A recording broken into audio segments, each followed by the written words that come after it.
Hi, welcome to the PhoneArena video review of the HTC HD7. HTC's Windows Phone 7 with a 4.3-inch screen. This looks similar to the Desire HD, but let's take a look to see what makes it stand apart. First thing you'll notice is the huge screen and Windows Phone 7 running on it. These two come together beautifully. At 480 by 800 pixels, the screen is pretty sharp, though admittedly not the sharpest out there, but is very nice and big, which is one of the phone's main strengths. As you can see, the OS looks extremely slick when laid against this 4.3-inch screen. The screen's extremely responsive and brightness levels are really good. As you can see, as soon as I start moving it, it's extremely glossy and reflective, but nevertheless performs well outdoors, for the most part due to great brightness levels. In extreme sun, views might be slightly problematic, but nevertheless it does overall do a good job. Below the screen are 3 capacitive buttons. Above and below the fascia are grills. As you can see, these are pretty recessed and have a really bad habit of attracting dust. They're also a pain to clean, being so recessed, so if you're looking for a phone you can pull out of your pocket that looks immaculate every time, this might not be the one. Nevertheless, given a good clean, the phone's undeniably attractive, with the fascia being taken up by the screen predominantly, and an overall slim build. Below the screen, is a Microusb port and a 3.5mm headphone jack. On top, a power button. To the right, a volume rocker and a camera button, which are a little bit stiff to the touch, but nevertheless perform okay. The whole side of the phone is covered in a chrome kind of finish, as are the buttons themselves, which add nice uniformity, but also a fingerprint magnet. On the back of the handset is a 5-megapixel camera and a twin LED flash, as well as a speaker. What you'll also find is a kickstand, reminiscent of that of the Evo, but in a different position. It has the same functionality, making watching movies or using it as, for example, a desk clock, extremely doable. Removing the battery cover, which is plastic, but nevertheless feels solid once on the device. And you can find the battery with a little flap here, material flap, so that it's easily removable, which we really liked. And obviously no micro SD card slot, given that there's 16 gigabytes inbuilt and it's not expandable. The battery cover slips on very nicely and everything feels really good to the touch. It hasn't got the same build quality as the HTC Desire HD, given that it's not a full aluminium unibody and is predominantly plastic construction, but nevertheless delivers decent solid feel and offers a good design ultimately. We really like the HTC HD7, despite a few niggles such as the extremely glossy screen that attracts loads of fingerprints, the recessed grills which attract loads of dust, and the sides again attracting lots of fingerprints. It for the most part performs extremely well in day-to-day use, and these problems can be overlooked. The interface on the HD7 is the standard Windows Phone 7 with HTC's tweaks. Having said that, it's such a pleasure to use given the 4.3-inch screen. Everything ranging from the dialer right through to the on-screen keyboard is just an absolute treat because it's just such a big screen. As you can see, when creating a new message, the on-screen keyboard's a pleasure to use either in landscape or in portrait or in landscape orientation. Whether you're using it one-handed or two-handed, it's just an extremely accurate keyboard experience, more so than pretty much any other phone we've used except for the iPhone 4. The rest of the OS runs predictably smoothly. You have your 2 home pages, one with your large tiles and one with your icons. You can pin an icon to your start page and all these run predictably smoothly with some great flourishes in between. As far as core functionality goes, things like alarms and calendars all work predictably well and are simple to set. The very clean interface means the options are all extremely clear. Having said that, there are times when we find there aren't options for things we want to do, like copy and paste, and other things such as in an email, attach an attachment that isn't a picture.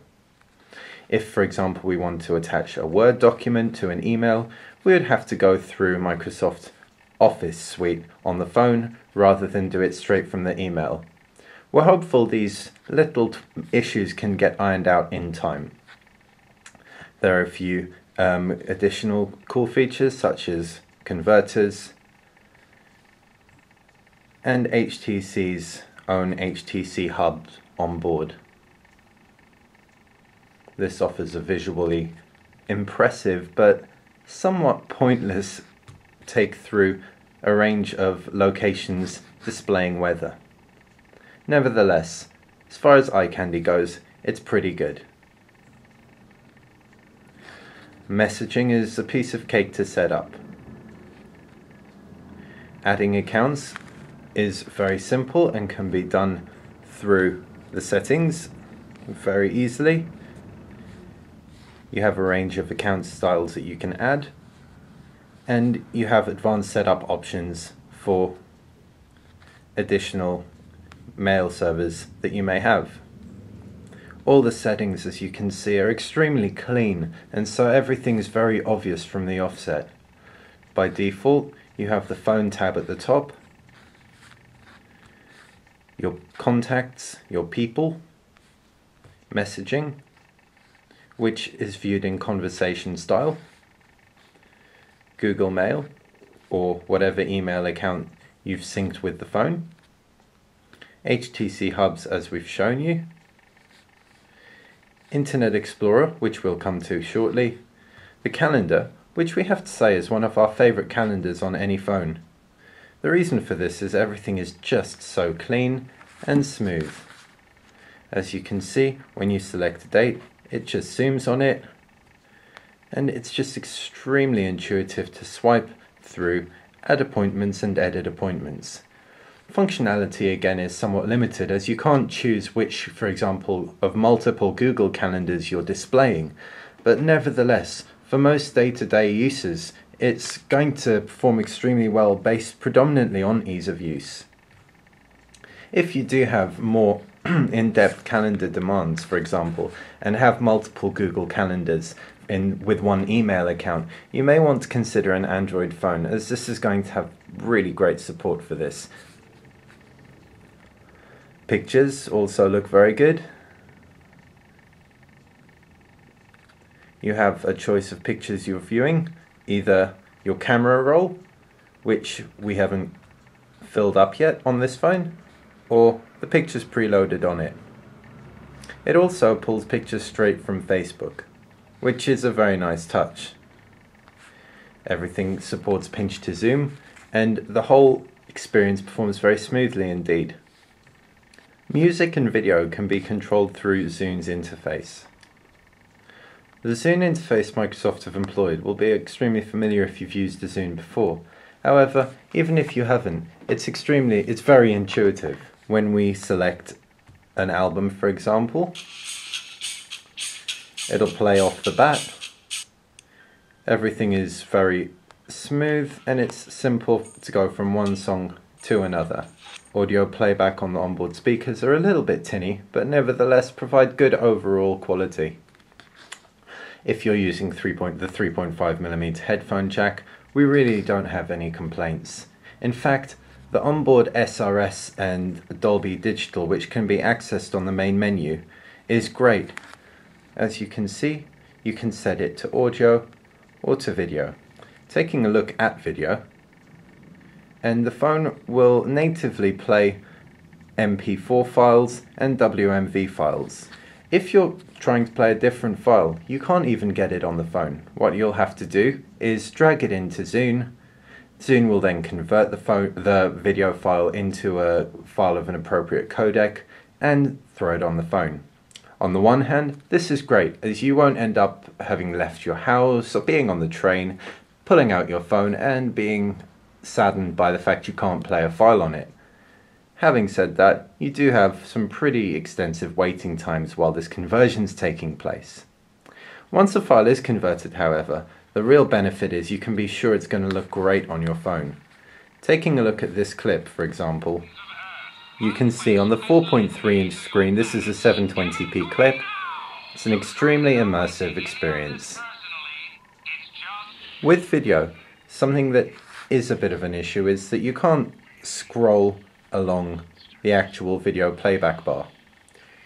You can skip forward and back pretty easily by holding down the forward and back buttons. Having said that, it's just not as intuitive. Another option is you can skip forward by chunks if you just tap the forward or back bar once. The Xbox Live functionality on the phone is pretty cool. It pulls your Xbox Live avatar and has some interplay with Xbox games. We look forward to seeing how this progresses in the future. The HTC Windows Phone 7 phones also have a range of other options, such as Photo Enhancer, which lets you edit some of the photos you've taken, and an onboard stocks, for example.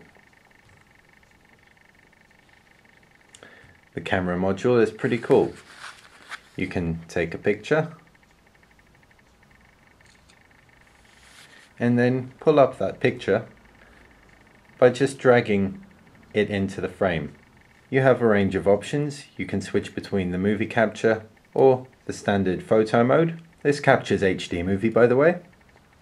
Or you can choose the camera settings: auto, portrait, landscape, sports, beach, backlight, candlelight and macro. The autofocus on this does allow for macro shots, however sometimes the autofocus can get a little bit off. Nevertheless, overall performance of the camera is pretty good. Some effects you can overlay on the images you take include grayscale, negative, sepia and solarize. As far as other things go, metering can be center, average or spot metering, and the flash has options for on, off or auto. Taking a look now at the internet browsing experience the phone provides, we're really happy. It seems Microsoft have changed pretty much everything with when compared to the old Internet Explorer browsers on their old Windows mobiles. The pages run very smoothly, display extremely accurately, and despite no flash support, for the most part are an absolute pleasure to view. The 4.3-inch screen is also great. When in portrait, you have URL bar up top, and when in landscape, this disappears and you can just full screen browse. As you can see, it's silky smooth and such a treat to use. The pinch to zoom works well not just on images, but also on text, rendering everything extremely quickly and to a very high quality. We had no complaints with the Wi-Fi on board. Call quality was very good, either when making a call from the device or being on the other end. The maps, for example, load extremely quickly, are very smooth, working well with the pinch to zoom technology. And on the whole, things just seem to flow on this phone and this OS. The 4.3-inch screen also makes everything an absolute pleasure to look at. In conclusion, we're really happy with the HTC HD7. It performs really well as a phone for the most part. The reception, for example, is great and it's easy to use. The size of the screen coupled with the operating system's phenomenal keyboard makes for great text entry, albeit whether it's for long emails or simple text messages. And the whole operating system is extremely slick, and the 4.3-inch screen maximizes on this smooth, flourishing appearance. We're looking forward to further iterations of the OS so that a few bugs can be ironed out, additional functionality included, and on top of that, the marketplace can improve. However, we're pretty happy overall with this iteration for a first go, and think that the HTC HD7 really does a good job in making it more and more usable. If you're looking for alternatives to the HTC HD7, then you can consider the HTC Desire HD with the same screen size running Android OS and in turn a more established operating system. The iPhone 4 also offers a more established operating system, however you are sacrificing quite a lot on screen size if this is something important to you. Another phone to consider would be the Nokia N8. Again, sacrificing on screen size, however offering a much better camera. This also runs Symbian, so if you prefer that operating system, then that would be the ideal choice. Thanks for watching PhoneArena. This has been the video review of the HTC HD7. For more on this and other handsets, please visit www.phonearena.com.